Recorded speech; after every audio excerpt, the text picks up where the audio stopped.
mean, then it turns into something different. And so, you know, all of this trending stuff and all this here, and so after some deliberation, we got together. Now, here's the deal about this strawberry letter. I have no idea what Shirley's going to say.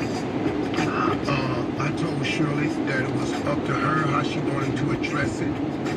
You know, I did go along with this as an idea.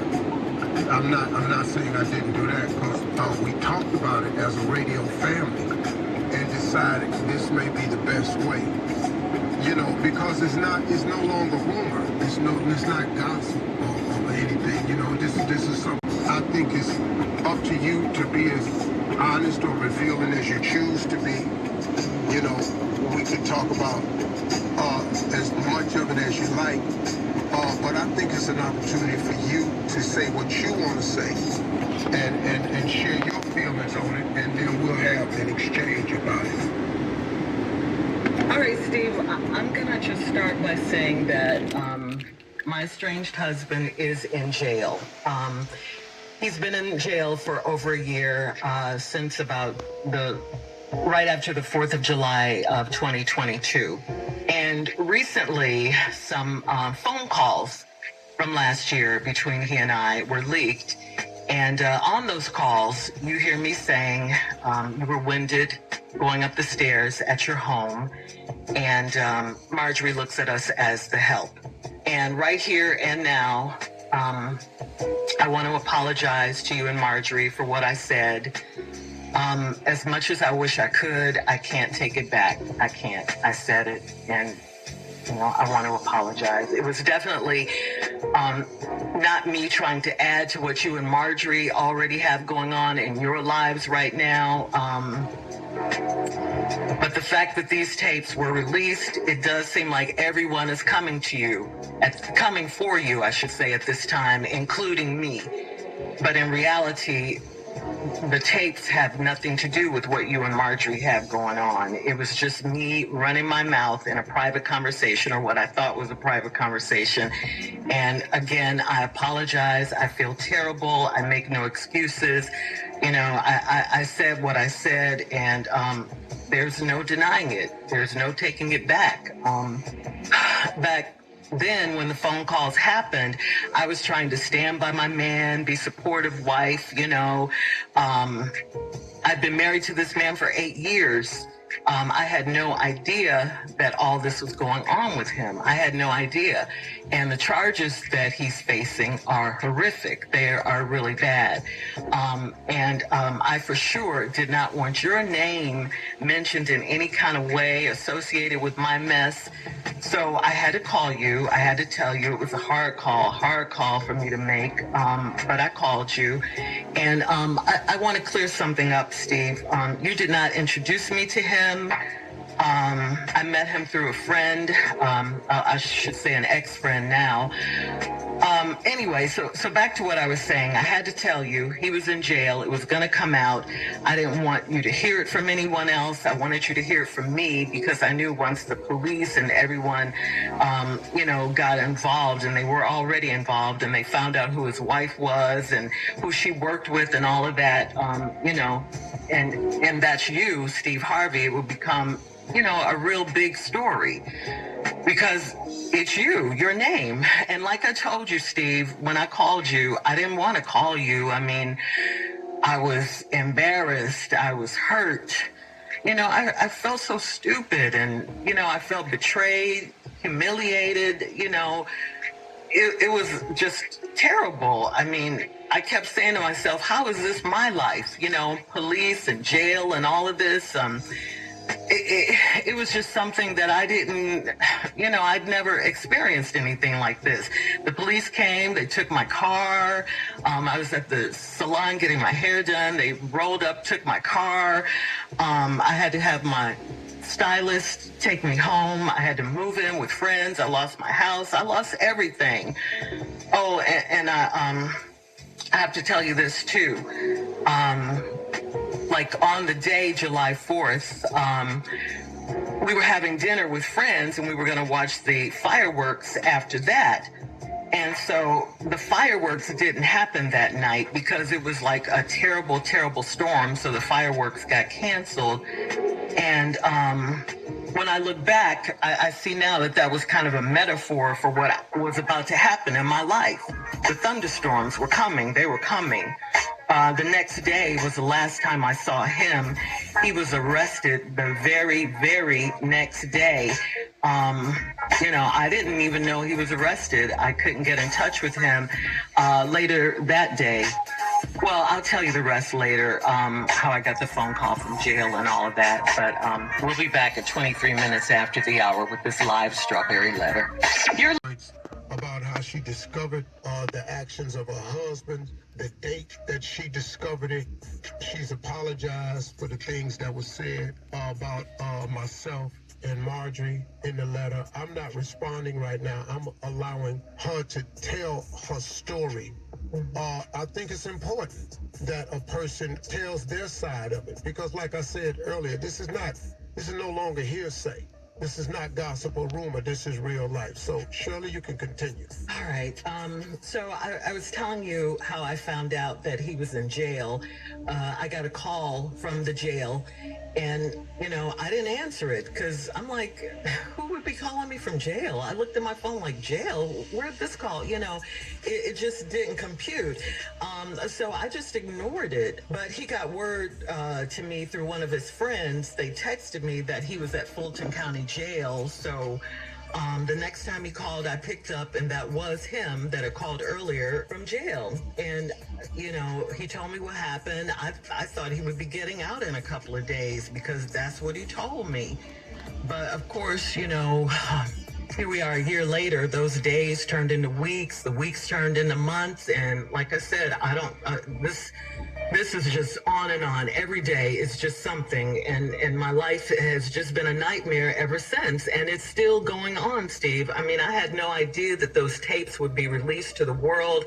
I knew that they were being recorded, but I didn't know that they were going to go out to the world. I mean, I was just trying to make conversation with him, trying to just get him to think about something other than where he was. I was telling him about my day, this particular day, and that was the day we were talking about, on the phone when I said those things about you and the things that you heard and the world heard.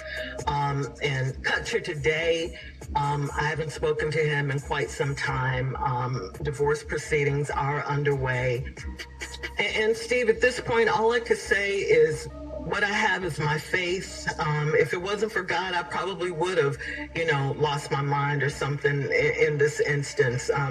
People don't see what happens when these mics go off. Who wants their personal stuff, their private conversations to go out to public? No one wants that. I mean, what could I say to you after this, happened? I was devastated. I mean, absolutely devastated. I mean, I thought of everything. I could lose my job. How could I face you? Everything. What I'm going through is what I'm going through, and I've been going through it for over a year. I just haven't spoken about it. Then on top of all that, these tapes come out and I'm talking about you and Marjorie, and you guys are going through your own private hell right now. You didn't need me to contribute to anything, and I thought back, because I knew I had to say something, speak on. You created this term years ago in Los Angeles called reality radio, and I'm going to tell you right now, this is about as real as it gets,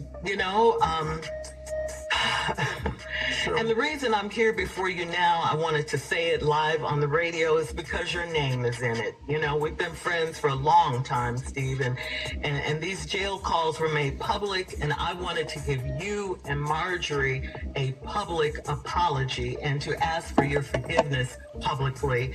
I I just wanted to have a real moment with you. And, you know, I have to tell you, I've been coming to work every day because, you know, it's my only safe haven right now. It gave me a place where I could still be myself and forget my troubles for a little while, you know, and just, you know, do my job.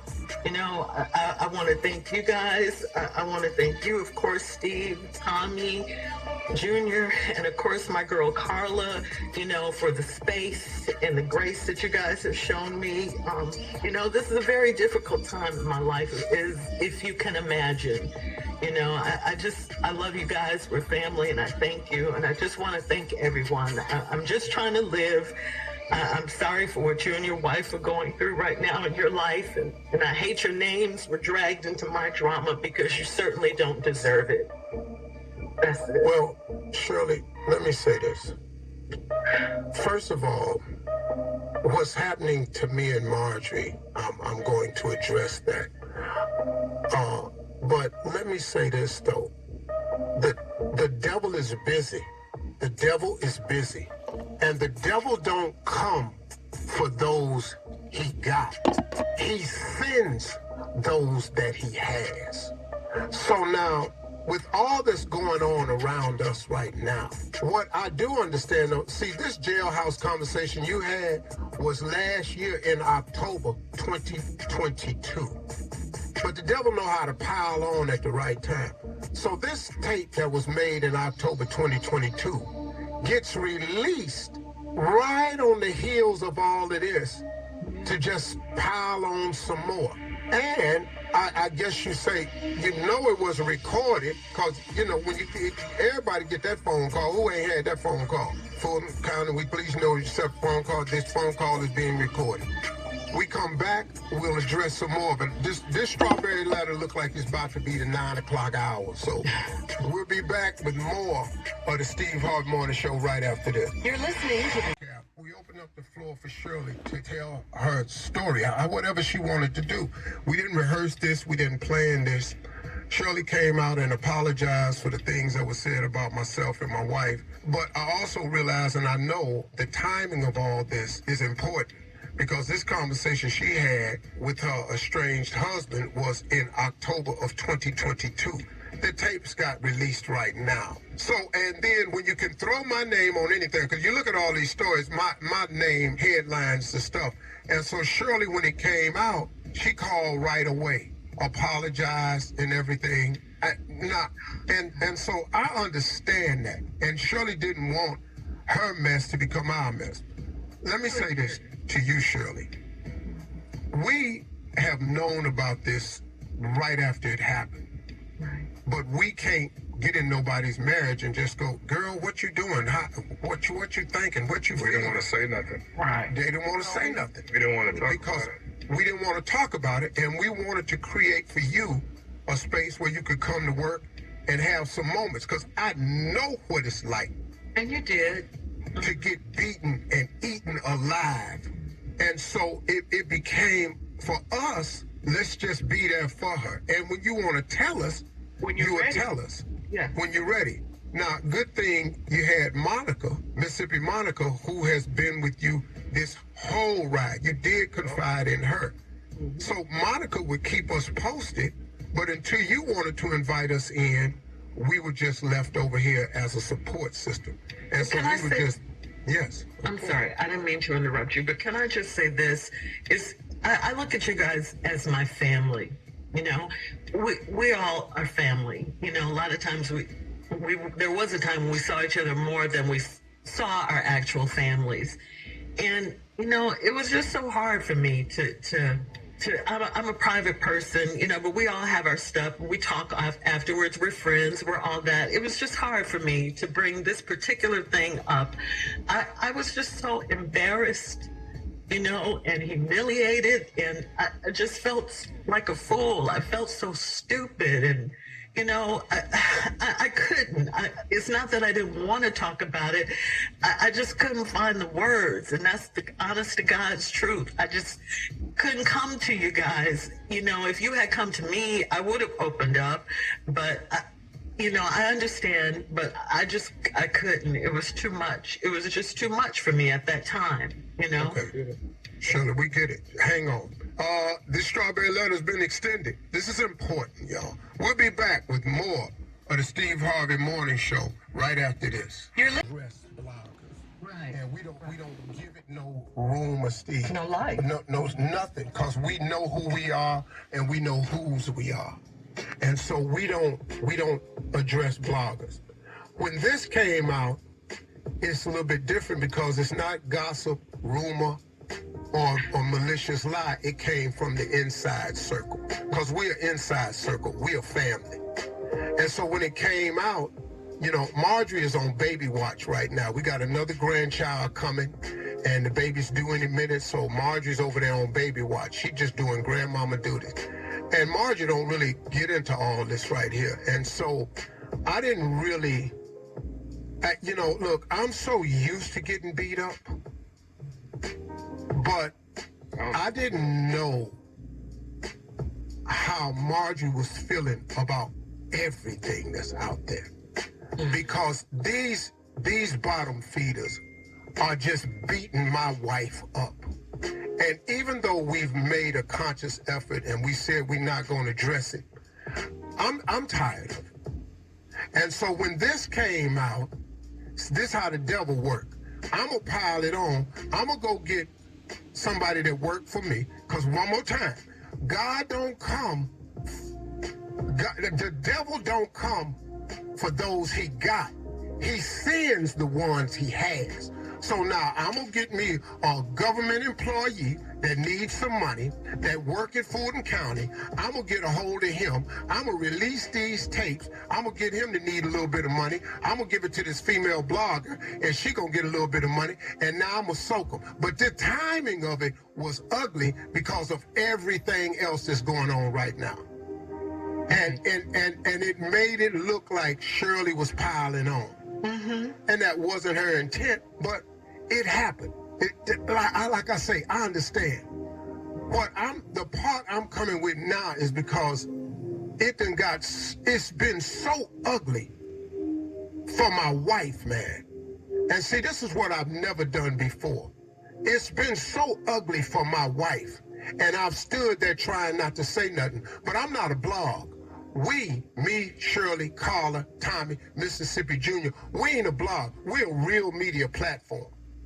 And I don't know if you all know what it's like to wake up every morning that we get up, and our job and mission is to brighten your day. And it don't matter how dark our day is. We got the job to be the morning show. And we got to put on the show. And Tommy come in here with Junior coming here off a crisis with sickle cell. Tommy come in here with bad news. Tommy get hit with cancer. Shirley going through her life right here. Carla got a whole family over here. Everybody got crosses to bear. But we got to come in here anyway, and we got to be the morning show.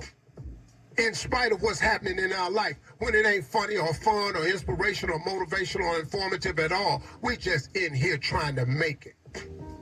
So I get it. So what I'm about to do now is clear up a few things. And you know, the comment that came out, it was untimely. You know, but that's why we don't have people in our house. That's why that's why a whole lot of stuff we don't do. But when I come back, we'll be back. And my fat wheezing ass will straighten all this out. Stop. I said I was sorry. But I just want to be clear about that. I just wanted my fat wheezing ass going up these steps. I'm be back. I'm not going to let that You go. were winded, though. Well, you sorry all you want. Hell, that's what I heard. You're listening to this. And so now what I want to do right now, I want to tell you something about my wife. Because we sitting up in here and we dealing with stuff and that y'all just printing lies and rumors, and the viciousness of it is what I'm finna talk about. Now, let me tell you something. Normally, we don't care nothing about your blogs and all this here, but I'm really tired of y'all, man. And you know the sad thing behind all of this? The majority of these blogs, they black people. The very people that we try to uphold and uplift the most. What all of our foundation is about saving and changing the lives of young black people. And then it's the black bloggers that's the nastiest when it comes to all of us. And that's the part I want to get at, and then I'm gonna let it go. Because after today, ain't no more. After today, there will be no more.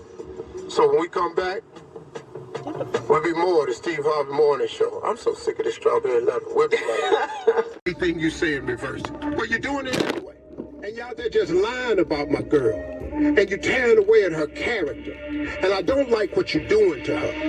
I don't like the timing of this jailhouse release because it just seemed like it added more and it came from the inside. I'm tired. But she got to be tired. The woman I married is a good woman. She the best thing ever happened to me. She's God-fearing. She's loyal. She's faithful. And she's a kind and loving person. I don't care what nobody says. And y'all quit talking about she was in my other marriage and ruined it. She didn't. She was nowhere around that. My marriage, I got divorced in 2005. My marriage was over when the Kings of Comedy was out. Y'all ain't know that though, did you? It was over then. It took us this long to get to the divorce. That's when the official paperwork came out. But in 2005, let me hip you to something. I had nothing. I lost the radio show we were on in LA on March 23rd, and I lost the only TV show I had, May 10th. Steve Harvey had no money. Got with Majorie again, New Year's Eve, met her, talked to her. She was with her kids in Hawaii. We got together in 2006. We had nothing. She didn't marry into no lap of riches. I had nothing. When I asked her to marry me at the end of 2006, and then she said she wanted to get married in 2007. I sold her too soon.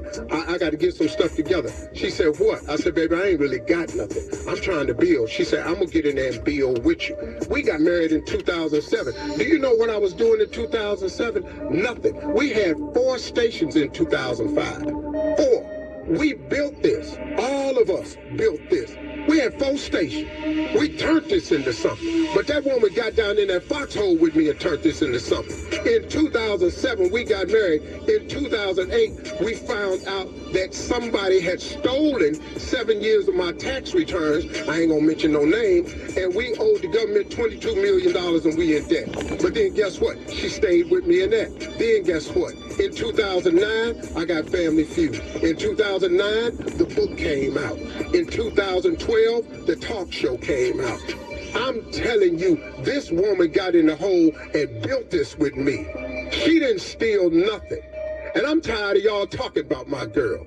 Because my girl is one of the best women I've ever met. And why you black ass people out there got these blogs like you just gonna destroy somebody, I don't really know what that's about. But don't worry about it because it ain't working.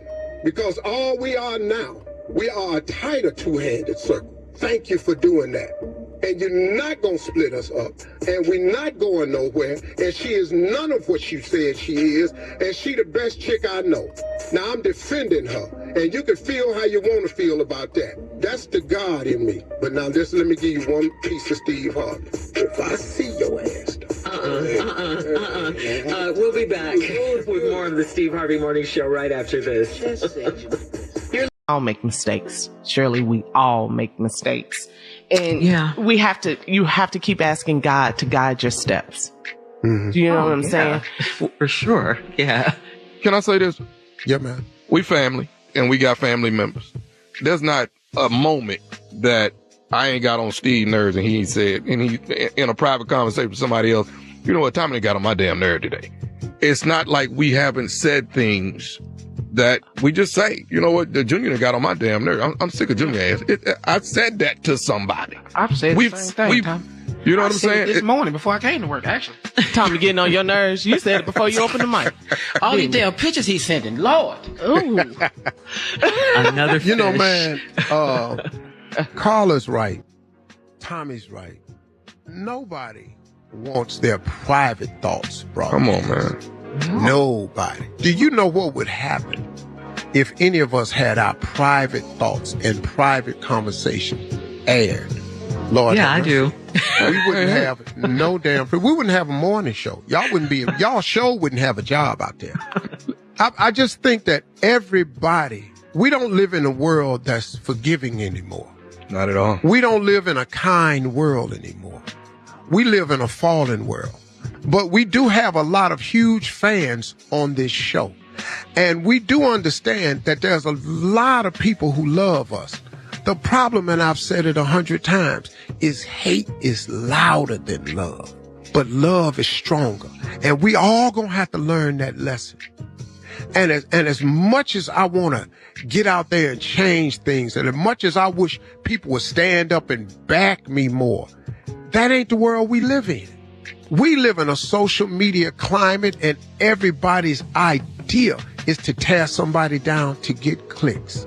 And we're just not going to sit here and let you click this sister's life away. And I'm not going to sit here no longer and let you destroy my wife's image and character. It's hard. And we need each other to support each other to show love. Now, look, man, do I expect this to change anything? Probably not. But you know what?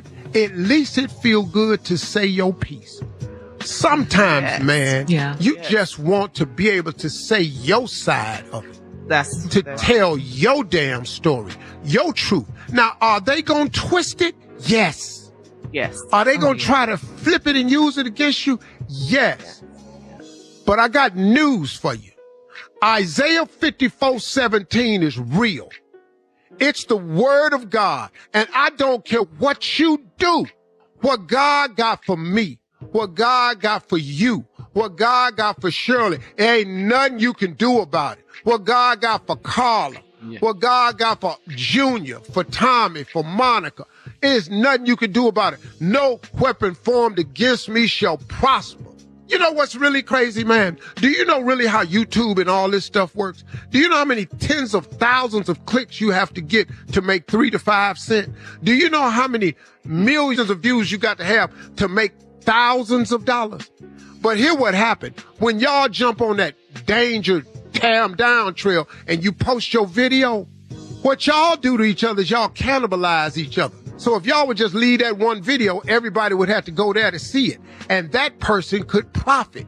But now y'all take it like y'all did your music and you spread it on your site. Now a person can go anywhere and get it. Now guess what? Now ain't nobody getting 1 million views, so don't nobody profit.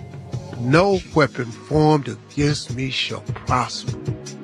And I just wish, man, that we as a people would get out the hate business, because the hate business don't pay. I don't know if y'all been watching real close, but if you look at anybody out there that's been in the hate business, that don't look real good right now. I don't know if you noticed that.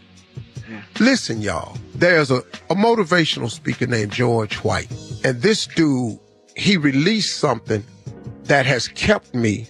And I play it to myself every day. I'm going to play this. This is George White, a motivational speaker. God chose you.